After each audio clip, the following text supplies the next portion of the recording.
Hi guys, ఈరోజు నేను ఒక చిన్న టాపిక్ కవర్ చేయబోతున్నాను. టాపిక్ నేమ్ ఏంటంటే కెల్విన్ అంటే వైట్ బ్యాలెన్స్ని ఎలా సెట్ చేసుకోవాలి. చాలామంది ఏంటంటే వైట్ బ్యాలెన్స్ మార్నింగ్ టైం అర్థం కాదు. మోస్ట్లీ అంటే ఈవెంట్ టోన్స్ ఉంటాయి కాబట్టి ఈజీగా ఉంటుంది. మోస్ట్లీ నైట్ టైమే ఎక్కువ కెల్విన్స్ అసలు అర్థం కాదు. కొన్ని దగ్గర కూల్ టోన్స్ వస్తాయి, కొన్ని దగ్గర వామ్ టోన్స్ వస్తాయి. సో అది ఎలా సెట్ చేసుకోవాలి అని చాలామంది తెలియదు. సో అది నేను ఇప్పుడు ఈజీగా ఎక్స్ప్లెయిన్ చేస్తాను. మన కెమెరాలో ఏ కెమెరాలో అయినా కెల్విన్ ఉంటుంది గైస్. కెల్విన్ అంటే మనకి మీకు అర్థమయ్యే భాషలో చెప్పాలంటే బ్లూ కలర్ ఎక్కువ వస్తూ ఉంటుంది, వామ్ కలర్ ఎక్కువ వస్తుంది కదా ఫొటోస్లో. సో ఎక్కువ బ్లూ అయినా ఎక్కువ వామ్ అయినా కానీ మనకు న్యాచురల్ కలర్స్ అనేది కనిపించవు. అంటే ఎలా అంటే అది ఎలా సెట్ చేసుకోవాలి బ్రో అని మీకు డౌట్ వస్తుంది కదా. సో ఫస్ట్ ఆఫ్ ఆల్ నేను ఈజీ ఎక్స్ప్లెయిన్ చేస్తాను.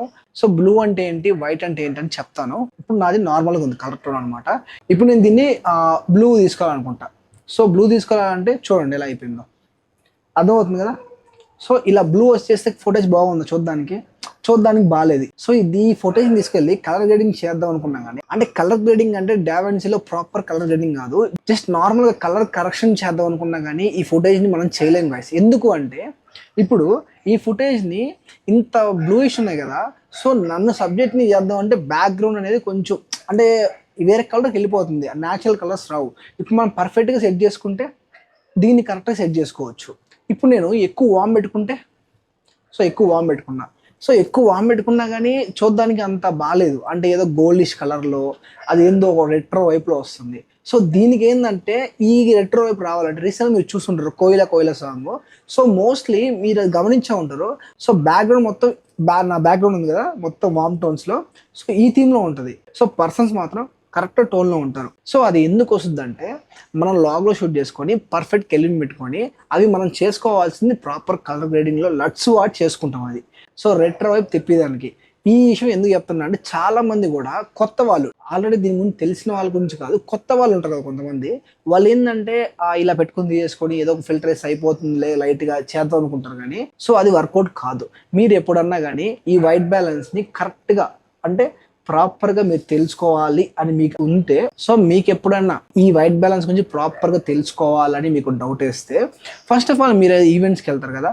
ఈవెంట్స్కి వెళ్ళినప్పుడు కింద సర్ఫేస్ కానీ ఎక్కడైనా వైట్ ఉంటుంది, అంటే వైట్ క్లాత్ కానీ వైట్ మ్యాట్ కానీ ఎక్కడైనా వైట్ పార్టికల్స్ అంటే వైట్ సర్ఫేస్ దగ్గర మీ కెమెరా పెట్టేసి కరెక్ట్గా కెల్విన్ మరీ ఎక్కువ పెట్టుకోమాకండి, మరీ తక్కువ పెట్టుకోమాకండి, మిడ్లో షూట్ చేసుకొని సో వైట్ దగ్గర మీ కెమెరా పెట్టుకొని అది వామ్ లాగా కనిపిస్తుందా లేకపోతే కూల్ టోన్స్ లాగా కనిపిస్తుందా లేకపోతే పర్ఫెక్ట్గా వైట్ లాగా కనిపిస్తుందా అని మీరు చూసుకోండి. అది పర్ఫెక్ట్గా వైట్ లాగా కనిపిస్తే మోస్ట్లీ కెల్విన్ మన డైరెక్ట్గా సబ్జెక్ట్ దగ్గరికి వెళ్ళినప్పుడు వర్క్ మార్చుకోవాల్సిన అవసరం ఉండదు. ఎందుకంటే మ్యారేజ్లో కానీ కొన్ని ఈవెంట్స్లో లైటింగ్ అనేది అది పర్ఫెక్ట్గా ఉండదు గైస్. ఎందుకంటే లైటింగ్ అనేది చాలా మారుతూ ఉంటుంది. మన ఫ్రేమ్ మారే కొద్దీ లైటింగ్ మారుతూ ఉంటుంది. అన్నిటికీ ఒకే లైటింగ్ సెటప్ కాదు కదా ఎప్పుడు కూడా. సో అందుకని చెప్తున్నా, మీరు ఏంటంటే ఆ వైట్ టోన్ పర్ఫెక్ట్ సెట్ చేసుకుంటే మీరు సబ్జెక్ట్ అంటే బ్రైడ్ గ్రూమ్ దగ్గరికి వెళ్ళినప్పుడు కానీ ఏదన్నా ప్రీ వెడ్డింగ్ షూట్లో బేబీ షూట్లో ఏ షూట్ తీసుకున్నా కానీ ఎనీ షూట్ ఒక షూట్ మాట్లాడట్లా ఏ షూట్ తీసుకున్నా కానీ జస్ట్ మీరు నార్మల్గా లిటిల్ బిట్ తగ్గించుకుని సరిపోతుంది, మొత్తం మార్చుకోవలేదు. ఆ పని మీకు తప్పుద్ది. ఇలాగా మీరు ఎక్కువ పెట్టుకున్నా తక్కువ పెట్టుకున్నా కానీ ప్రాబ్లం ఏమవుద్ది. ఇది మాత్రం ఖచ్చితంగా చూసుకోగా. ఇప్పుడిప్పుడే కెరీర్ స్టార్ట్ చేస్తున్నా లేదా ఫోటోగ్రఫీ మీద ప్యాషన్ ఉండి ఒక కెమెరా కొనుక్కొని లేదు మేము ప్రాక్టీస్ చేసుకుంటున్నామని ఉన్న వాళ్ళైనా కానీ వీళ్ళందరూ నేను చెప్పేది ఏంటంటే మీరు స్టెప్ బై స్టెప్ తెలుసుకోండి. మన ఛానల్లో కెమెరా గురించి చాలా వీడియోస్ ఉన్నాయి. అంటే ఫస్ట్ మన కెమెరా కొన్నాక ఆటో పెట్టేసి మనం ఫోటో తీసేస్తాం, వీడియో తీసేస్తాం.